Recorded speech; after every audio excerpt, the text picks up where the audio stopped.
हरे कृष्ण, राधे राधे। पुराणों में गयासुर की कथा विस्तार से आई है और ये बताया गया है कि गयासुर के नाम पर ही इस तीर्थ का नाम गया नाम पड़ा। कथा के अनुसार प्राचीन काल में गय नामक एक असुर था। वह भगवान विष्णु का परम भक्त था। उसने कोलाहल नामक पर्वत पर हजारों वर्षों तक तप किया और अपने तपोबल के प्रभाव से वह देवताओं के लिए भी अजय हो गया। चिंतित हो देवगण भगवान विष्णु के पास पहुंचे। भगवान विष्णु ने कहा, सभी देवता गयासुर के पास चलें। वहां पहुंचने पर विष्णु जी ने उससे कठिन तप का कारण पूछा और वर मांगने के लिए कहा। इस पर गयासुर ने कहा, देव, वह सभी देवताओं, ऋषियों, मुनियों से भी अधिक पवित्र हो जाए। सभी ने तथास्तु कहा। गयासुर प्रसन्न हो तप से विरत हो गया। वरदान के प्रभाव से गयासुर की देह अत्यंत पवित्र हो गई। जो भी उसे देखता अथवा उसकी देह का स्पर्श करता स्वर्ग चला जाता। यह देख ब्रह्मा जी बड़े चिंतित हो गए। उनका विधान तथा मर्यादा टूटने लगी। तब भगवान विष्णु ने ब्रह्मा जी से कहा, आप गयासुर के पास जाकर यज्ञ करने के लिए यज्ञ भूमि के रूप में उसका पवित्र शरीर मांग ले। ब्रह्मा जी गयासुर के पास गए। उनका दर्शन कर गयासुर बोला, ब्राह्मण, आज मेरा जन्म सफल हुआ। आपके दर्शन से मैं कृतार्थ हुआ। आप मेरे अतिथि बने, ये मेरे लिए सौभाग्य की बात है।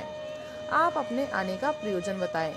तब ब्रह्मा जी ने कहा, महाभाग गयासुर, समस्त पृथ्वी में भ्रमण कर मैंने जिन जिन तीर्थों को देखा है, यज्ञ के लिए वे तुम्हारी देह से कम ही पवित्र हैं। अतः तुम्हारी देह के समान अन्य कोई पवित्रतम स्थान नहीं है। भगवान विष्णु के वर से तुम्हारी देह सर्वाधिक पावन हो गई है। अतः मुझे यज्ञ करने के लिए तुम अपने शरीर का दान कर दो।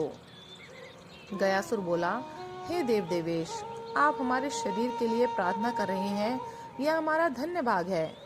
आप जैसे चाहें वैसे यज्ञ करें। यह शरीर तो आपकी ही रचना है। यह कहते हुए गयासुर ने सहर्ष अपनी देह समर्पित कर दी। विराट शरीर वाला गयासुर उत्तर की ओर सिर तथा दक्षिण की ओर पैर करके वहीं भूमि पर सो गया।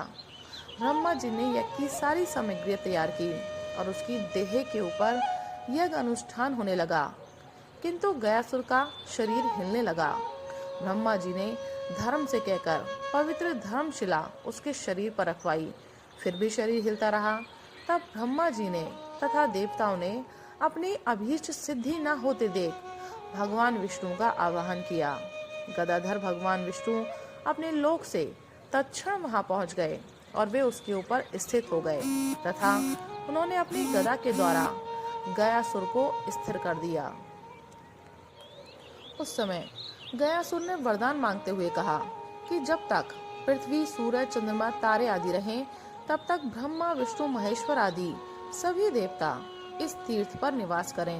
यह तीर्थ उसके नाम पर प्रसिद्ध हो तथा सभी तीर्थ यहाँ निवास करें। सभी देव व्यक्त तथा अव्यक्त के रूप में यहाँ विद्यमान रहें और यहाँ किए गए श्राद्ध तथा पिंडदान से पितरों का तो उद्धार हो ही, श्राद्ध कर्ता का भी कल्याण हो। गयासुर का वचन सुनकर विष्णु आदि देवताओं ने कहा, तुमने जो कुछ भी मांगा है वह सब निश्चित रूप से पूर्ण होगा। गय नामक असुर की पूरी देह, जो लगभग 10 मील विस्तृत है, परम पवित्र है। उस पर कहीं भी पिंडदान करने से पितर प्रेत योनि तथा नरक से छूटकर अक्षय तृप्ति प्राप्त करते हैं। तभी से गया तीर्थ देव तीर्थ तथा पितृ तीर्थ के रूप में विख्यात हुआ।